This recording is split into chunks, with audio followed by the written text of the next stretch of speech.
Bien, vamos con este ejercicio. Me dice calcular las derivadas de las siguientes funciones. Bueno, aquí la verdad solamente hay una función, no tengo varias funciones para calcular varias derivadas. Solo tengo la función f de x igual a 3x cuadrado menos 2 a la quinta.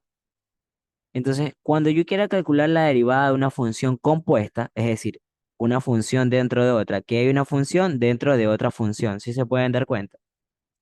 Entonces, cada que yo tenga algo como esto, y igual a f de g de x, cuando yo vaya a calcular su derivada, sí, y' es la derivada, ¿ya? Cuando yo vaya a calcular la derivada, debo tener en cuenta que voy a derivar la función f de g de x, la derivo, ¿sí? Normalmente, pero debo multiplicar por la derivada de la función que está dentro, la derivada de la función interna, que en este caso es g de x, derivo. Sí, a esto que está aquí se le llama regla de la cadena, ¿sí? Esta es la famosa regla de la cadena.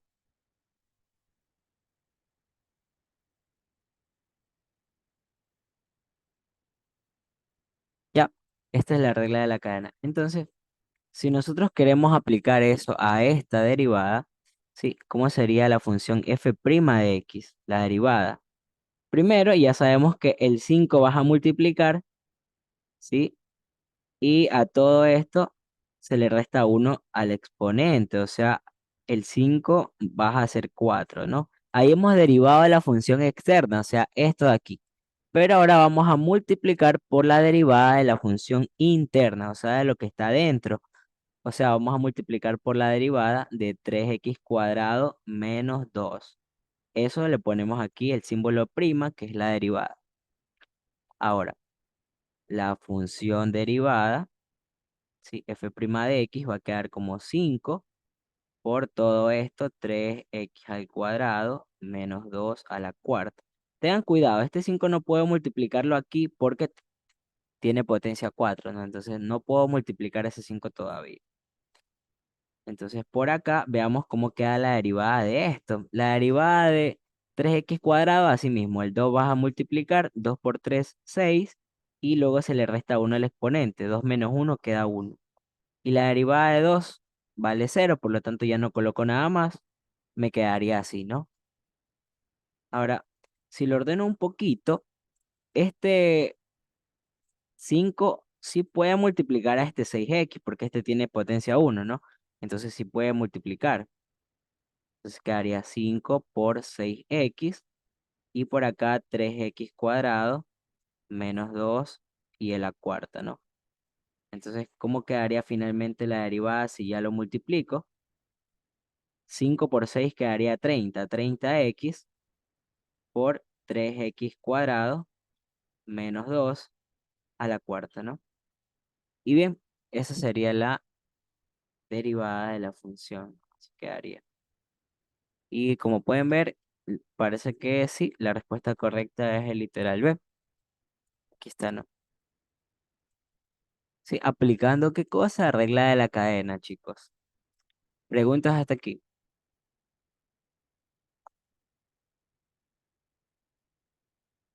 ¿Todo claro? Bien, vamos con el siguiente problema. Aquí tenemos una función polinómica, sí, un simple polinomio. Y bueno, podemos derivarlo porque no, aquí no tenemos funciones compuestas, ¿no? No tenemos elevado al cubo ni nada de eso. Simplemente el polinomio. Entonces la derivada, f' de x, va a ser igual. La derivada de 14x, recuerden que cuando usted deriva una constante por x, solo le queda la constante, o sea, 14, ¿sí? Más la derivada de 10x cuadrado. El 2 vas a multiplicar al 10, 2 por 10, 20, y se le resta 1 al exponente, o sea, 2 menos 1 queda 1. Perfecto. Ahora, ¿qué sucede? Que bueno, aquí tiene la derivada de una constante, la derivada de 3 vale 0, ¿sí? La derivada de cualquier constante vale 0. Entonces no lo pongo ahí, simplemente lo dejo así. Y esta sería la derivada de esta función. ¿Cuál sería la respuesta correcta? 14 más 20x, quedaría este, ¿no? La b, literal, bien. Sí. Y' o f' es lo mismo, es 14 más 20x. Ya, esa es la derivada de la función. ¿Preguntas hasta aquí? ¿O todo bien? ¿Todo claro?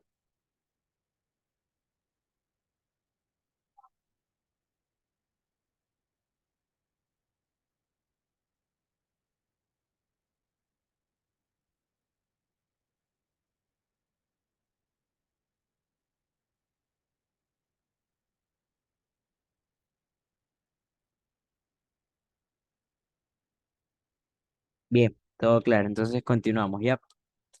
Damos otro. Veamos esto. Me dice, escoja la opción correcta, convertir a grados. Bueno, este de aquí no es una pregunta mal planteada, que no tiene el enunciado completo, ¿no? Entonces vamos a ver este de acá. Este de aquí, sí. Resuelva la siguiente derivada.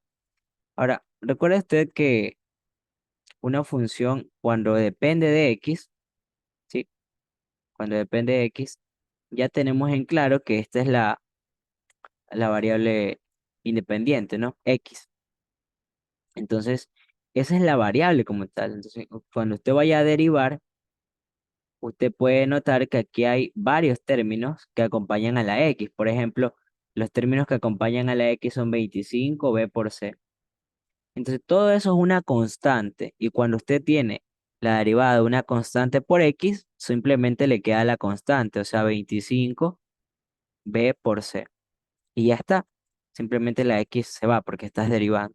Entonces, aquí la respuesta correcta, sí, sería esta, ¿no? La derivada sería la primera, ¿no? Literal A. Sí, siempre que tengas la derivada de una constante por X, simplemente sería la constante, ¿no? Bien, vamos a ver. Bien, ahora vamos con una de las integrales. Sí, recuerden que cuando yo tengo la integral de una potencia, o sea, x a la n, la integral de esto es x elevado a la n más uno, se le suma uno al exponente y se divide para ese mismo número, o sea, para ese mismo n más uno. Y le sumamos la constante c. Ok, entonces vamos a ver en este problema que, bueno, aquí tengo una constante, este 2. Como una constante puede salir tranquilamente de la integral. O sea, sale y me quedaría 2 por la integral de x a la 7 de x, ¿no? Se puede salir tranquilamente porque es una constante. Y ahora sí ya puedo integrar esto, ¿no? ¿Cuál es la integral de x a la 7? Recuerde que se le suma uno al exponente y se divide para ese mismo número. Eso sería x a la 7 más uno dividido para 7 más uno, ¿sí? Y le sumas la constante de integración. Esto te quedaría 2 por x elevado a la 7 más uno es 8, o sea, sobre 8 más c. Puedes simplificar, aquí puedes sacarle mitad de 2 1 y mitad de 8 es 4, ¿no? Por lo que te quedaría entonces x a la octava sobre 4 más la constante de integración, ¿no? Esa es la integral de esta función, ¿sí? Y bien, aquí podemos ver que el literal A, bueno, pues no sería. Tengo 20x por esto de acá. El literal B tampoco porque es una derivada y no me están hablando de derivadas. Sí, el literal C, bueno, pues esta sería, ¿no? Miren que aquí tengo la integral de esto, es un cuarto de x a la octava más c, ¿no? Esa sería la correcta, literal C, ¿no? Y por último, el literal D, bueno, pues esta es otra integral, no tiene nada que ver con esto. Entonces, tachamos ahí. ¿Preguntas hasta aquí, chicos? ¿O todo bien? ¿Todo claro?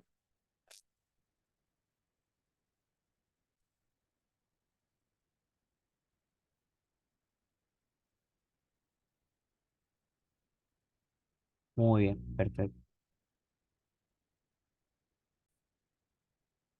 Bien, vamos a continuar con la siguiente integral, ¿no? Calcula la integral inmediata. A ver, primero Aquí nosotros podemos ver que tenemos eh, la resta de dos funciones, ¿no? Una integral. Bien, primero lo que vamos a hacer aquí es transformar esas integrales a potencia. Por ejemplo, aquí tenemos raíz cuadrada de x, ¿ya? Recordemos también que aquí tenemos índice 2. La raíz cuadrada tiene índice 2 y esto sería x elevado a la 1. Entonces, si lo queremos llevar a exponente, este índice 2 pasa al denominador del exponente, o sea, sería x elevado a la 1 medio. Raíz de x es lo mismo que x elevado a la 1 medio, ¿no? Por la propiedad de radicales. Ahora, aquí tenemos esto menos 1 sobre, y en el denominador también tenemos raíz de x, o sea, también lo puedo poner como x elevado a la 1 medio. Bien, entonces tenemos esto de aquí por dx. Todavía no estamos integrando, solo estamos cambiando exponentes. Bien, entonces, ¿qué más puedo cambiar antes de integrar? Bueno, pues aquí tendría la integral de x a la 1 medio menos 1 sobre, y aquí tengo x a la 1 medio en el denominador. Ahora, si yo tengo algo como esto, 1 sobre x a la 1 medio, y yo lo quiero cambiar al numerador, yo lo puedo subir al numerador, pero cambia de signo el exponente, sería menos 1 medio. Entonces, si yo quiero cambiar esto de x a la 1 medio en el denominador, lo puedo subir tranquilamente, pero sería x a la menos 1 medio. Entonces, aquí sí, por dx. Bien, ahora ya puedo integrar tranquilamente porque tengo dos exponentes, ¿no? Son fraccionarios, pero lo puedo trabajar como potencia, ¿no? La integral de una potencia. Entonces, recuerden que se le suma uno al exponente, sería x a la 1 medio más uno sobre 1 medio más uno, o sea, el mismo exponente, 1 medio más uno. Luego menos, ahora vamos con el de acá. Acá sería x a la menos 1 medio más uno, ¿sí? Sobre el mismo exponente, sería menos 1 medio más uno, menos 1 medio más uno. Y le sumas la constante de integración, más c. Bien, ahora tenemos que hacer las operaciones, aquí la suma de fracciones, ¿no? 2 por 1, 2, más uno 3, entonces quedaría 3 medios, sobre, acá abajo, como es la misma operación, bueno, no la repito, simplemente también queda 3 medios, ¿sí? Sobre 3 medios, menos, y en el numerador, bueno, pues lo mismo, ¿no? Quedaría 2 por 1, 2, aquí es 2 menos uno porque aquí tengo menos, ¿sí? 2 por 1, 2, menos uno queda uno, entonces quedaría un medio. Y en el denominador, bueno, pues quedaría sobre un medio también, ¿no? Más c. Ahora ya sabes que aquí podemos hacer extremos con extremos, medios con medios, extremos con extremos, medios con medios, y me va a quedar este 2 en el numerador, si extremos con extremos quedaría 2, y medios con medios quedaría 3 abajo, ¿no? 2 tercios por x a la 3 medios, ¿ya? Menos, acá lo mismo, extremos con extremos, medios con medios, quedaría 2 por 1, 2, y en el denominador pues quedaría uno, ¿no? ¿Sí? Medios con medios, uno por uno, 1. Por x a la 1 medio, ¿no? Más la constante de integración. Y ya está, esta sería la integral de esa función, ¿no?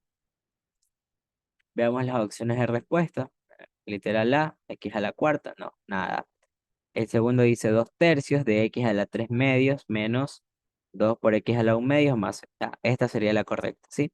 Literal B. Y por acá, pues bueno, simplemente no es, tiene y, no tiene nada que ver. Y por último, este tampoco, ¿no? Sí, definitivamente la correcta sería literal C, ¿no? Perdón, literal B. Bien, preguntas hasta aquí, chicos. Confirmen. ¿Está todo claro?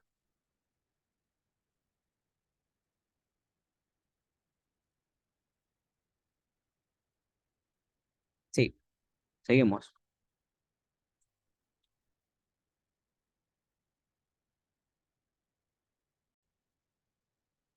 Resuelva el siguiente límite. A ver, de, de cajón usted tiene que reemplazar el límite para ver qué le queda, ¿no? Si usted reemplaza, le queda 0 al cuadrado más 2 por 0 sobre 0, ¿no? Acá abajo vas. Simplemente reemplazas este valor de la tendencia en la función donde está la x, ¿sí? Entonces, si tú reemplazas, te das cuenta que te queda esto, mira, 0 al cuadrado 0, más 2 por 0 0, y 0 dividido para 0. Entonces, en el numerador te quedaría 0 sobre 0. Ten cuidado, ten cuidado aquí.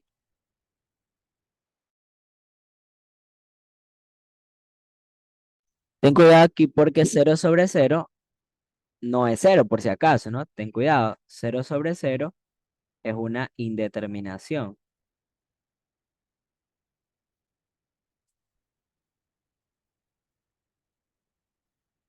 ¿sí? No, esto no es que te da 0, ¿no? Tampoco 1, no es que vas a simplificar ahí, no, nada. 0 sobre 0 es una indeterminación. Entonces, lo que tú debes hacer es quitar esa indeterminación.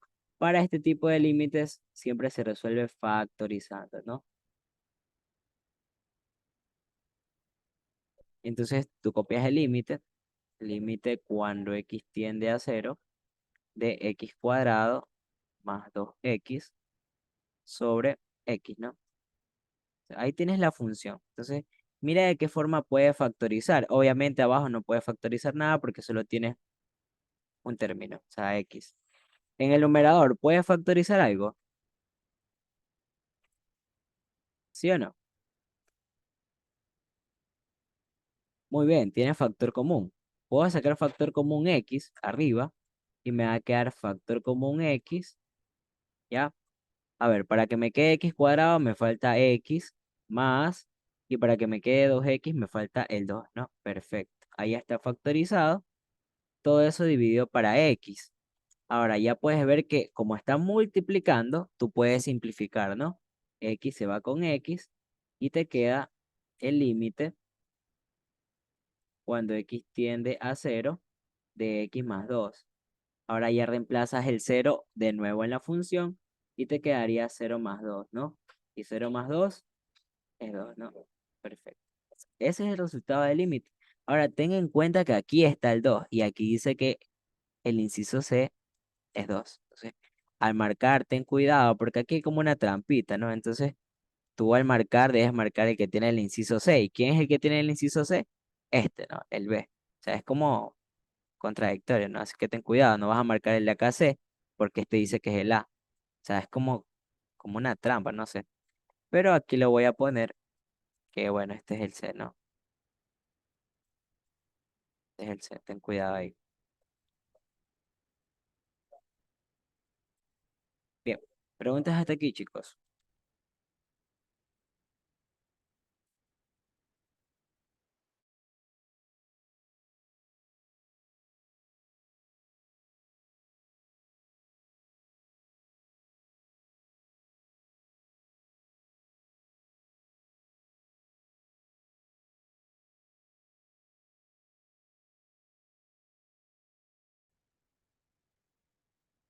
Vamos con el siguiente problema. Me dice f de reales en reales, ¿sí?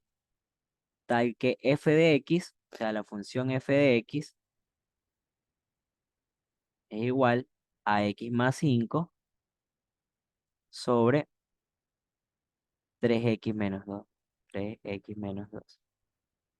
Determinar el dominio de esta función. Ahora, ¿cómo encuentro el dominio para una función cualquiera? Viendo si tiene restricciones, ¿no? Voy a poner aquí cuáles son las restricciones que puede tener una función. Por ejemplo, si tengo y igual a x, entonces aquí no tengo restricciones. Puedo decir que x pertenece a los reales.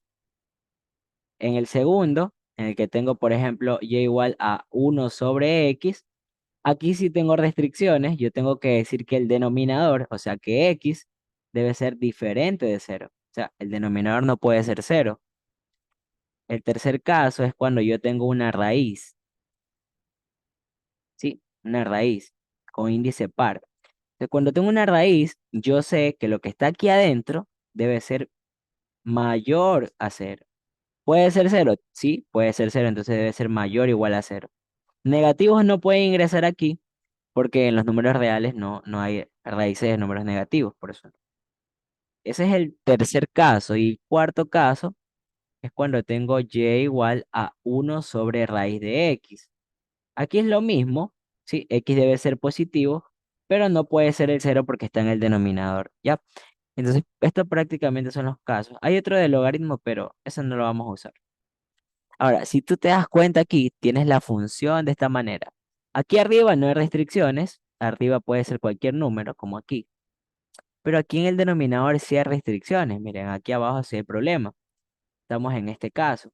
El denominador no puede ser cero. Entonces yo digo que 3x menos 2 debe ser diferente de cero. ¿Sí? X, 3x menos 2 debe ser diferente de cero. Ahora, este -2 lo puedo pasar al otro lado con signo positivo, ¿sí? Cambia de signo al pasar al otro lado. Y finalmente este 3 que está multiplicando lo paso al lado de allá a dividir. O sea que me quedaría x diferente de 2 tercios, ¿no? Entonces x puede tomar cualquier valor real, cualquier número real, menos ese que está ahí, menos el 2 tercios. Ese no puede estar. Ya, este sería el dominio de la función. Ya. Veamos, aquí me dice todos los reales excepto el 2. No, todos los reales excepto el 2 tercios. Esta sí, esta sería la correcta. Todos los reales excepto el 2 tercios. Ese no puede estar. Los naturales impares, no, tampoco. Y todos los reales tampoco, no. La B sería la correcta, ¿no? Para esta pregunta. Sí, ¿está claro, chicos? Sí, me confirmo para continuar.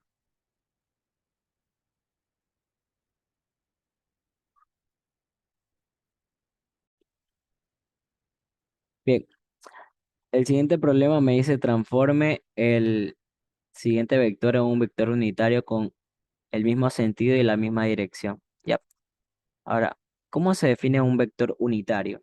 El vector unitario, ¿sí? De un vector A es igual a ¿qué cosa? A la componente en X del vector sobre la magnitud de ese vector A.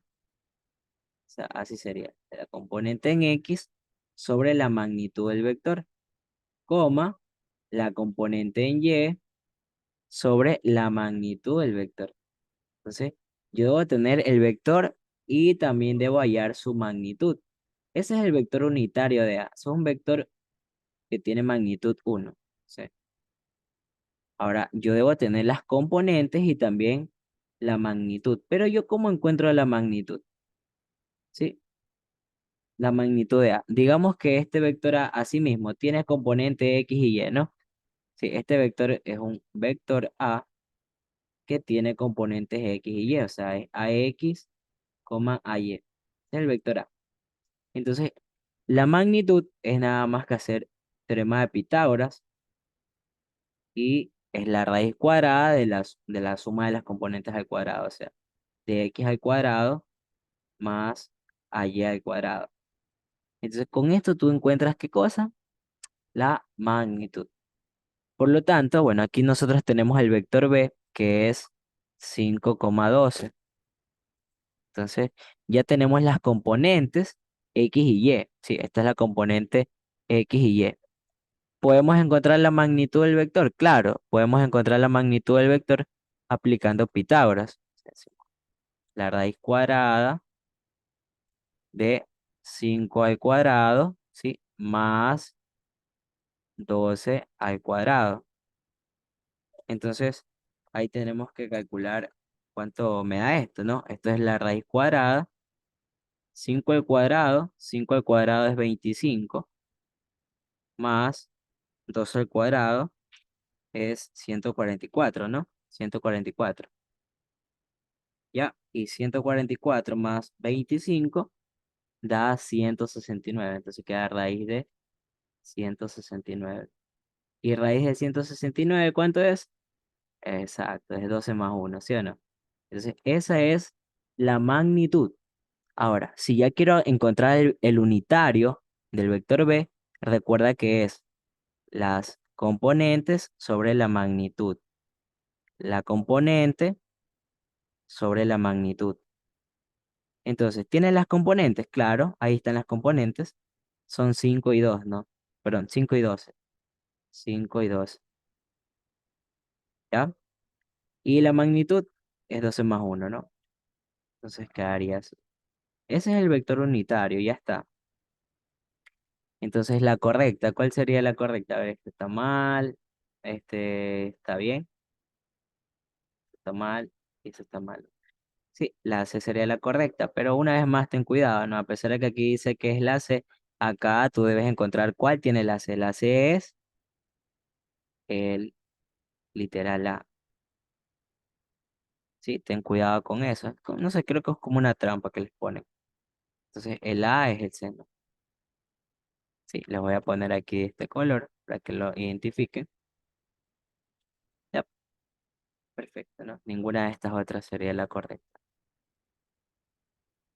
Sí, está claro cómo calcular el vector unitario. Tienen que sacar la magnitud.